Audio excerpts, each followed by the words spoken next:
अवधूत चिंतन श्री गुरुदेव दत्त श्री स्वामी समर्थ। नमस्कार मित्रांनो, प्रज्ञाच नाट्य गृहिणी या यूट्यूब चॅनल मध्ये मी प्रज्ञा तुमचं अगदी मनापासून स्वागत करते। प्रत्येक सेवकांची इच्छा असते की आपण एकदा तरी गुरुचरित्राचं पारायण करावं, कारण की जेव्हा आपण स्वामी सेवेकरी होतो, दत्त महाराजांची सेवेकरी होतो, तेव्हा प्रत्येकाच्या मनामध्ये एक कुतूहल असतं की आपण गुरुचरित्राचं पारायण करायलाच हवं। पण जेव्हा आपण ते पारायण सुरुवात करतो त्याचे विशेष नियम आहेत आणि ते नियम प्रत्येक स्त्रीला आणि पुरुषांना पाळायचेच आहेत। गुरुचरित्र हा ग्रंथ 7 दिवसांमध्येच पूर्ण करायचा असतो। असं नाही की कधीही मनामध्ये आले आणि ग्रंथ बाहेर काढलाय आणि वाचायला सुरुवात केली, असं अजिबात नाही।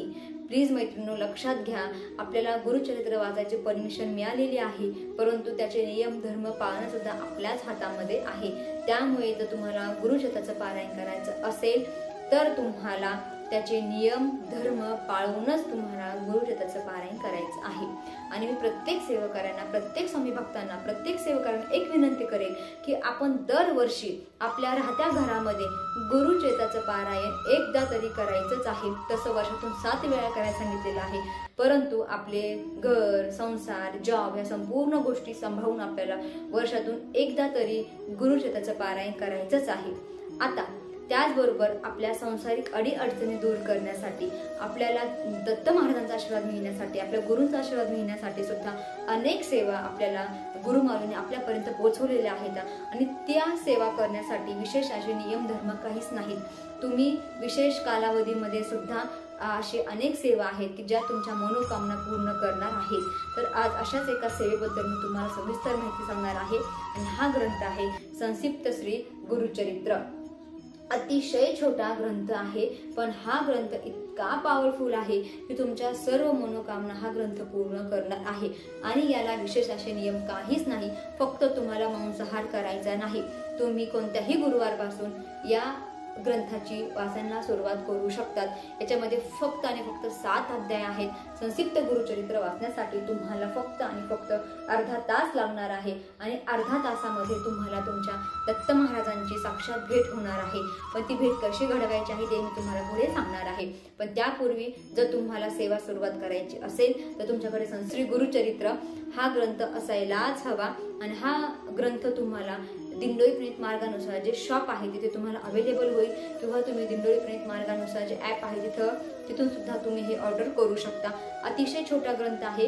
गुरुचरित्रचे सार संपूर्ण याच्यामध्ये दिलेले आहेत, म्हणजे श्रीपाद श्री वल्लभांच्या अनेक वेगवेगळ्या लीला तुम्हाला या ग्रंथामध्ये सांगितलेल्या आहेत। प्रत्येक अध्यायामध्ये श्रीपाद श्री वल्लभांची वेगवेगळ्या लीला आहेत, त्यांचे अनुभव आहेत आणि जे स्वामी भक्त अतिशय भक्तिभावाने श्रद्धेने संक्षिप्त गुरुचरित्राचं पारायण करतात त्यांना साक्षात दत्त महाराज स्वप्नात भेट देतात आणि त्यांची मनोकामना पूर्ण करण्याचं शाश्वत सुद्धा दत्त महाराज देतात। असे अनेक सेवेकरी आहेत की त्यांना साक्षात दत्त महाराजांनी स्वप्नात भेट दिलेली आहे जेव्हा ते संक्षिप्त गुरुचरित्र वाचतात।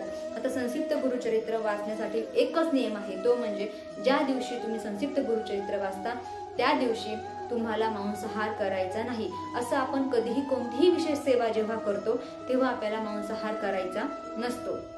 मांसाहार करायचा नाही। तुम्ही दिवसभरामध्ये कधीही संक्षिप्त गुरुचरित्र वाचू शकता। संक्षिप्त गुरुचरित्र तुम्ही 11 वेळा वाचायचं आहे, म्हणजे जर तुमची एखादी मनोकामना आहे, तुमची इच्छा पूर्ण करण्यासाठी तुम्हाला 11 आवृत्त्या म्हणजे 11 पाठ तुम्हाला संक्षिप्त गुरुचरित्राचे करायचे आहेत। म्हणजे जर तुम्ही समजा गुरुवारपासून संक्षिप्त गुरुचरित्र वाचायला सुरुवात केलं तर अध्याय 1 पासून अध्याय 7 पर्यंत गुरुवारच्या दिवशी पूर्ण वाचायचं आहे। तुमचं 1 पाठ पूर्ण झालेला आहे, 1 पारायण पूर्ण झालेलं आहे। परत तुम्ही शुक्रवारी अध्याय 1 पासून अध्याय 7 पर्यंत वाचायचं आहे, म्हणजे तुमचे 2 पारायण पूर्ण झालेले आहेत। असे तुम्हाला 11 दिवस सलग 11 पारायण करायचे आहेत, किंवा तुम्ही दर गुरुवारी संक्षिप्त गुरुचरित्र वाचून असे 11 गुरुवार सुद्धा संक्षिप्त गुरुचरित्राचे करू शकतात। अशा पद्धतीने तुम्ही याचा नियम करू शकता, किंवा तुम्हाला जर वाटलंच की तुम्ही नित्यसेवेमध्ये सुद्धा ह्या ग्रंथाची ॲडिशन आता करू शकता। नित्यसेवेमध्ये जसं आपण दररोज क्रमशः 3 अध्याय वाचतो आणि 11 माळी जप करतो, अगदी तसंच तुम्ही दररोज 7 अध्याय सुद्धा घेऊ शकता, किंवा दररोज 1 अध्याय घेऊ शकता। म्हणजे 7 दिवसामध्ये तुमचे 7 अध्याय पूर्ण होणार आहेत। पण या कालावधीमध्ये म्हणजे जेव्हा तुम्ही दत्त महाराजांची सेवा करता तेव्हा मांसाहार करायचा नाही।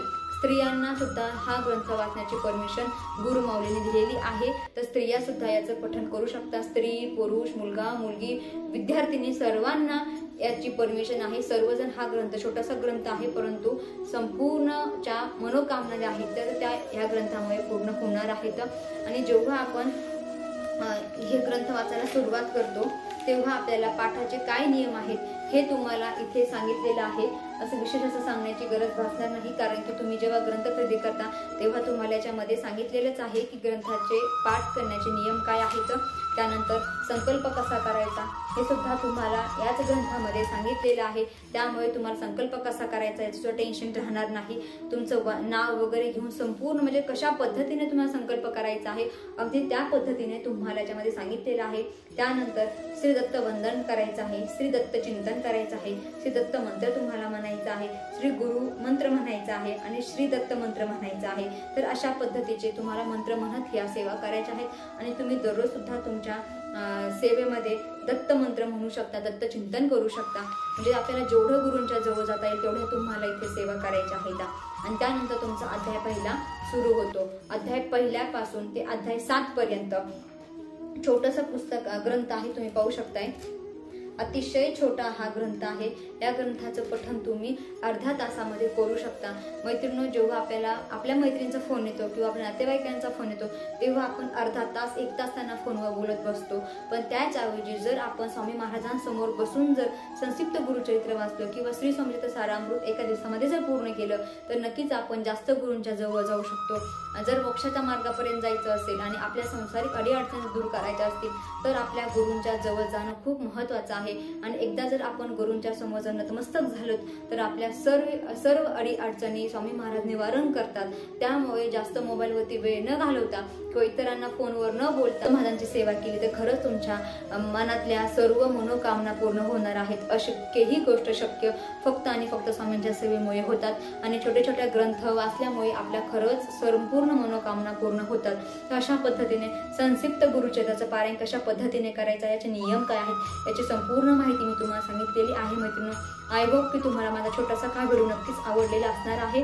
जर व्हिडिओ आवडला तर नक्कीच लाईक करा, शेअर करा आणि प्रज्ञाच मराठी गृहिणी या YouTube चॅनलला सबस्क्राईब सुद्धा करायला विसरू नका.